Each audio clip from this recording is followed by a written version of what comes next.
안녕하세요. 스튜디오 엄나잇입니다. 오늘 사이토이토리 씨의 부자의 운 발췌독 해드리겠습니다.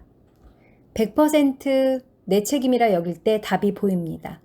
여러분은 어떻게 생각할지 모르겠지만 저에게는 머리가 좋아지고 깨달음을 얻을 수도 있으면서 무슨 일이든 잘 풀리게 만드는 마법 같은 주문이 있습니다. 바로 100% 나에게 책임이 있다 라고 하는 주문입니다. 말 그대로 자신에게 일어난 일은 100% 자신에게 책임이 있다고 생각하는 거죠. 0%도 아니고 50%도 아닙니다. 무조건 100%여야 합니다. 한 가지 예를 들어 보겠습니다. 남자 운이 정말 없는 여자가 있다고 칩시다. 이 여자에게 좋아하는 남자가 생겨 결혼을 했는데 이 남자가 툭 하면 바람을 피웁니다. 여자는 도저히 견딜 수 없어 이혼을 합니다. 그렇게 시간이 조금 흘러 다시 좋아하는 남자가 생겨 결혼을 합니다. 그런데 이번에도 남자가 바람을 피웁니다. 이런 여자는 분명 남자 운이 없다고 할 수 있겠죠? 말 그대로 비극의 여주인공이라 할 수 있습니다. 그런데 이때야말로 100% 자신에게 책임이 있다고 생각할 때입니다. 남편이 바람을 피운 것을 자기 탓이라고 생각하는 거죠. 말도 안 된다고요?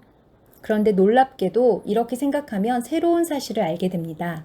결혼하고 자신이 외모를 가꾸는데 너무 소홀한 나머지 매력 없는 여성이 되어버렸다는 것을 알게 될지도 모르고 살림을 엉망으로 해서 남편이 질렸다는 것을 깨달을지도 모르죠. 어찌되었든 100% 자신에게 책임이 있다고 생각하면 자연스레 개선해야 할 점을 찾게 됩니다. 그리고 그것을 개선하면 남편은 더 이상 바람을 피우지 않게 됩니다. 설사 그렇게 했는데도 남편이 계속 바람을 피워 이혼을 하면 어떻게 하냐고요? 그럴 때는 2번 다시 그럴듯한 외모와 달콤한 말에는 속지 않겠다고 결심하고 실천하세요. 그러면 2번 다시 속을 썩이는 남자를 안 만날 수도 있습니다. 또 한 가지 예를 들어 보겠습니다. 당신이 동네에서 유일하게 슈퍼를 운영하는 사람이라고 칩시다. 하나밖에 없는 슈퍼니 동네 사람들 모두 그곳을 이용하였죠. 그런데 어느 날 새로운 슈퍼가 들어왔고 동네 사람들은 모두 그쪽으로 몰려갔습니다. 이때에도 저 슈퍼만 없었으면 내가 이렇게 손해보지 않았을 텐데 하고 생각할지도 모르지만 마찬가지로 책임은 100% 나에게 있다고 여겨야 합니다. 그래야만 손님들에게 미소가 부족했던 건 아닌지, 인사를 제대로 못한 건 아닌지 여러 가지 개선해야 할 점이 떠오르거든요. 이제 무슨 말인지 아시겠죠? 무슨 일이 일어나든 100%내 책임이다 라고 생각하면 개선해야 할 점을 즉시 발견할 수 있습니다. 아주 쉽게 자신을 개선할 수 있는 겁니다. 개선해야 할 점을 발견하는 요령이 궁금하다고요? 자기도 즐겁고 주위 사람도 즐거워지기 위해서는 어떤 일을 해야 할까를 생각하면 됩니다. 그렇게 해서 해답을 얻게 되면 마음속에 불이 들어와 환하게 밝아집니다. 그 해답이 바로 정답이기 때문이죠. 너무 신중한 것보다 바로 행동으로 옮기는 편이 낫습니다. 시험 문제 중에는 OX 문제라는 것이 있습니다. 맞는 답인지 틀린 답인지를 선택하는 거죠. 이때 아무것도 쓰지 않으면 점수는 없습니다. 일이든 공부든 마찬가지입니다. 인생은 OX 문제를 푸는 것과 같습니다. 하여튼 뭔가를 써야 합니다. 그런데 난 운이 없는 놈이야 라고 생각하고 아무것도 하지 않는다면 OX 문제 답안지에 아무 답도 쓰지 않는 것과 같습니다. 냄비에 물을 붓고 개구리를 넣어 불을 지피면 처음에는 물도 적당히 따뜻하니 개구리가 느긋하게 헤엄을 칩니다. 그러다가 온도가 서서히 올라가기 시작하면 개구리는 이거 뭔가 이상한데? 하고 의심하기 시작하죠. 하지만 자신이 삶아지고 있다는 것을 전혀 눈치채지 못했으므로 그냥 그렇게 있습니다. 그러다 어느새 물의 온도가 뜨거워져 위기감을 느낄 때 이미 늦었다고 볼 수 있습니다. 개구리는 보기 좋게 삶아져서 움직이려 해도 꿈쩍도 할 수 없으니까요. 오늘날 우리 사회가 처한 상황이 바로 이와 같습니다. 대부분 자기가 운이 좋은 사람이라고 여기지 않기 때문에 과감하게 행동으로 옮기질 못하거든요. 재밌게도 나는 운이 좋다고 생각하지 못하는 이유는 머리가 너무 좋아서 그런 겁니다. 그런 사람들은 대부분 부모님이나 학교 선생님으로부터 혼이 난 일, 자신이 실패한 경험 등 그걸 모두 기억하고 있거든요. 그러다 보면 이런 일을 하면 또 혼날 텐데 난 운이 없어서 안 될 거야 라는 식으로 생각해 버립니다. 결국 나중에는 도전하는 것 자체를 두려워하게 되죠. 사회에서는 신중하게 생각한 다음 행동하라 라고 가르치곤 하는데 이것저것 따진다고 해서 성공할 수 있는 건 아닙니다. 자신이 한 일이 성공인지 실패인지는 직접 앞으로 한 걸음 내디딜 때만 알 수 있습니다. 즉 해답은 뭔가를 행동으로 옮겼을 때만 알 수 있는 겁니다. 그런데 스스로 운이 없다고 생각해버리면 아무런 행동도 취하지 않게 됩니다. 가만히 있으면 실패할 위험이 없으니까요. 하지만 제가 보기엔 아무것도 안 하는 인생, 도전하지 않는 인생이야말로 정말 재미없고 지겨운 삶입니다. 사실 이런 삶이야말로 실패한 인생인 거죠. 물론 뭔가를 행동으로 옮기다 보면 실패하는 경우도 있을 겁니다. 그러니 뭔가를 해서 잘 되지 않았다는 것을 곧 이 방식으로는 안 되겠구나 라는 사실을 깨닫게 되었음을 의미합니다. 좋은 공부를 했구나. 덕분에 많은 걸 배웠어. 그래도 일찍 실패를 맛봤으니 다행이야. 역시 난 운이 좋아. 실패했을 땐 이런 식으로 생각하면 됩니다. 이렇게 하다 보면 새로운 아이디어가 떠오르기 마련이죠. 그리고 다시 그 아이디어를 실행하면 됩니다. 바로 이러한 과정이 반복될 때 비로소 성공의 열매를 맺을 수 있습니다.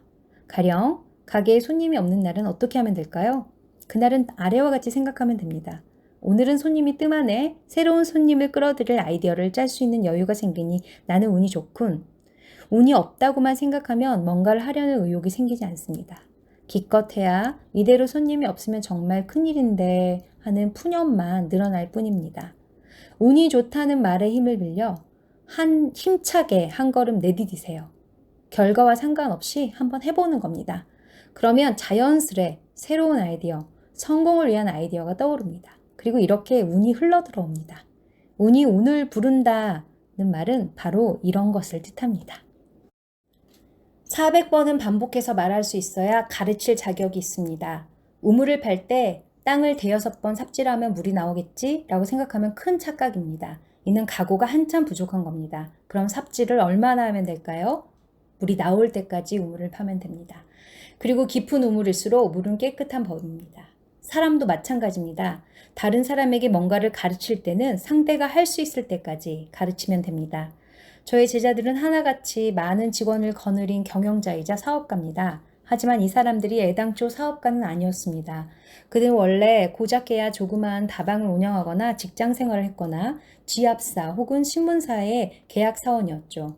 즉, 큰 규모의 사업가는 인연이 없는 삶을 살아온 사람들입니다.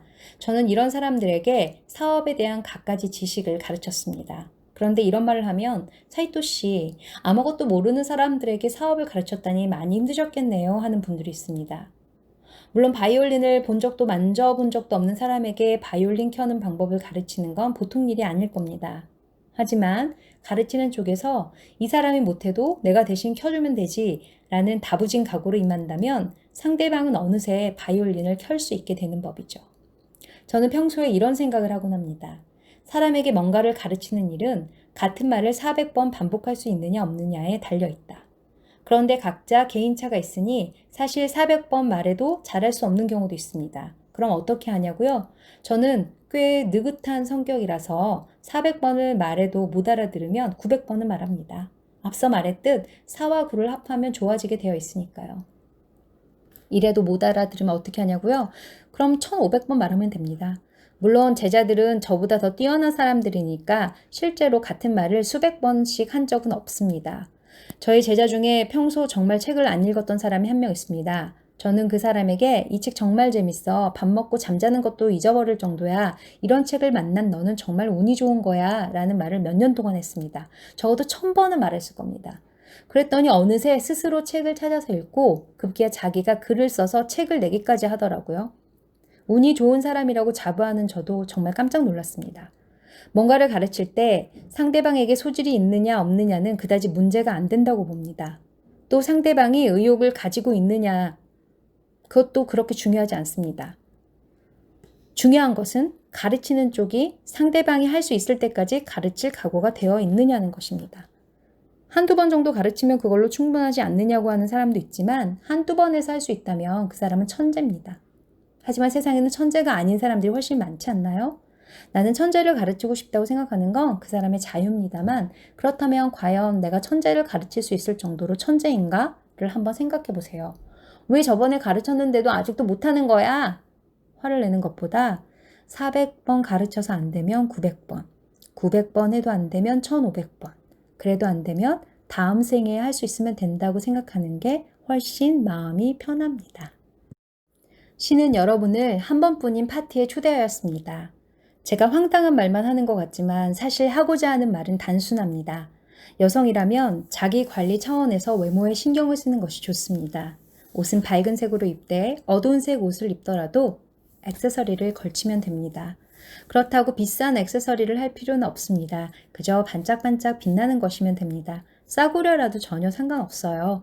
그저 자기가 좋아하는 것을 몸에 걸치기만 하면 됩니다. 만약 당신이 남성이라면 여성에게 호감을 주는 사람이 되도록 하세요. 어떻게 하면 여성으로부터 호감을 얻을 수 있을지 진지하게 고민해 보는 겁니다. 왜 그래야 하냐고요? 이 세상의 인구 중 절반은 여성이기 때문이죠. 더군다나 지갑을 쥐고 있는 쪽도 여성입니다. 여성으로부터 미움을 받으면서 무슨 돈을 벌겠다는 겁니까? 남성이라면 여성이 매력을 느끼는 그런 사람이 되어야 합니다. 여성은 꽃입니다. 꽃이 되고 싶어 하죠. 아내에게 나는 당신이 화장을 연하게 하는 게 더 좋아. 나는 당신이 망사 스타킹을 신는 게 좋아. 이런 한심한 주문을 하는 남편들이 있습니다. 화장을 연하게 하는 게 좋으면 본인이 그렇게 하세요. 망사 스타킹이 좋으면 본인이 신으시고요. 물론 농담입니다만 여성에게 뭔가를 자꾸 요구하지 마세요. 자기가 할 수 있는 일은 자기가 해결하시기 바랍니다. 그런 남자가 강한 남자입니다. 그런 남자가 여성으로부터 참 멋있는 분이네요 라는 소리를 듣는 법입니다. 돈 벌려고 장사하는 사람만 매력적이 되어야 하는 건 아닙니다. 조금 전에 여성은 꽃이라고 했는데 실은 여자든 남자든 모든 인간은 꽃입니다. 신은 인간을 창조할 때 화려한 꽃으로 만들었습니다. 그런데도 어른들은 자식한테 남들의 눈에 튀지 않게 조심하라고 가르쳐 왔죠. 이래서 꽃이 잡초로 자랄 수밖에 없는 겁니다. 어른들은 튀어서는 안 된다고 말했는지 몰라도 사회에 나가면 눈에 띄어야 살아남을 수 있습니다. 꽃은 꽃으로서 눈에 띄어야 하는 거죠. 알다시피 사람의 인생은 한 번뿐입니다. 신은 여러분을 한 번뿐인 파티에 초대한 겁니다. 참 멋있네요 라는 말을 들을 만큼 멋진 모습으로 파티에 참석하는데 나쁠 게 뭐가 있겠습니까? 자기 자신을 더욱더 멋있는 모습으로 갖고 보세요. 한 번뿐인 파티에 초대받았으니 축제를 마음껏 즐기시고요. 꽃으로서 당당하게 살아가는 겁니다. 꽃이 잡초처럼 살아가면 불쌍해 보입니다. 자신이 만약 꽃이라면 어떤 모습을 하고 어떤 표정을 짓고 있을지를 생각해 보세요. 이제부터 자신을 가꿔서 스스로를 다시 한번 창조해 보시기 바랍니다. 얼마나 힘이 될는지는 잘 모르겠습니다만 성공의 길을 걸어가고 있는 여러분에게 제가 좋아하는 이야기를 하나 해볼까 합니다. 한 남자가 해변에 누워 멍하니 하늘을 바라보고 있었습니다. 그러다 보니 이제껏 자신이 걸어온 삶이 주마등처럼 눈앞에 펼쳐졌죠. 그런데 자신이 걸어온 길을 잘 살펴보니 두 종류의 발자국이 있음을 알게 되었습니다. 바로 두 쌍의 발자국과 한 쌍의 발자국이었죠. 잘 생각해보니 중간중간 발자국이 한 쌍만 남아있을 때는 자신이 고통을 겪고 슬픔에 잠겼던 시간이었습니다. 결국 남자는 하늘을 올려다보며 이렇게 소리쳤습니다. 신이시여, 어째서 고통을 겪고 슬픔에 빠졌을 때 저를 외면하셨나요? 이때 하늘로부터 목소리가 들려왔습니다. 사랑하는 아들아, 그게 아니란다. 네가 괴롭고 슬플 때마다 너를 두 팔로 껴안고 걸었지. 그래서 발자국이 한 쌍만 남아 있었던 것이란다. 남자는 비로소 깨달음을 얻게 됩니다. 나는 이제껏 신과 함께 길을 걸어왔던 거구나. 이 이야기를 들으면 사람들은 감동합니다. 저 또한 마찬가지로 감동을 받았고요. 네, 여러분, 오늘은 여기까지 읽어요. 어떠셨나요? 여러분에게 많은 도움이 되기를 바라면서 저는 다음 시간에 또 좋은 책으로 여러분 찾아뵙겠습니다. 지금까지 스튜디오 업나잇과 함께 해주셔서 감사합니다.